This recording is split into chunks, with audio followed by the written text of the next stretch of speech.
Après la nuit profonde de la dissolution, une lumière naît discrète mais pure. C'est l'éclat de l'œuvre au blanc, cette seconde phase du chemin alchimique annonciatrice d'un renouveau intérieur. Alors que l'œuvre au noir marquait la mort symbolique de l'individualité enfermée en elle-même, l'albédo ouvre sur un monde transfiguré, où l'âme lavée de ses scories peut enfin se refléter dans la clarté de l'être. Ce n'est plus le chaos des passions ni l'ombre des conditionnements qui mènent la danse, mais une conscience affinée, devenue transparente à elle-même. Dans ce processus, l'être humain se libère de ses entraves. Il ne s'identifie plus à ses instincts ou à ses masques sociaux, mais accède à un état de paix qui ne dépend plus du corps ni du monde extérieur. Cette blancheur intérieure, loin d'être une simple image, traduit un réel état d'équilibre, de lucidité, de dépouillement. L'ego, ce vieux souverain figé dans le plomb des certitudes, s'efface pour laisser place à une lumière fluide, un mercure purifié qui éclaire l'âme de l'intérieur. Le langage de l'alchimie parle ici en images. L'eau devient vive, la terre s'allège, l'air s'installe dans la matière.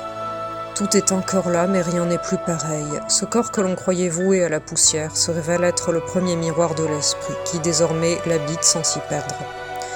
L'être humain devient alors capable de percevoir au-delà des apparences. La parole intérieure s'éveille, l'écoute s'affine, les sens sont traversés par une connaissance subtile. L'œuvre au blanc n'est pas seulement un état suspendu entre deux mondes, elle prépare une descente, une réintégration. L'esprit élevé dans la clarté redescend dans la forme pour l'épouser pleinement. Ce retour n'est pas une rechute mais une confirmation. La lumière a pris corps et le corps spiritualisé peut désormais exprimer l'intelligence divine. C'est l'instant de la transfiguration. La matière devient langage, la vie devient offrande, l'individu renaît. Non plus pour lui-même, mais comme une manifestation consciente de l'unité du monde. L'albédo, en ce sens, est bien plus qu'une étape. Elle est le seuil entre la mort et la résurrection, entre l'oubli de soi et l'éveil à l'être. Elle ne se contente pas d'annoncer la transformation, elle est déjà l'acte inaugural.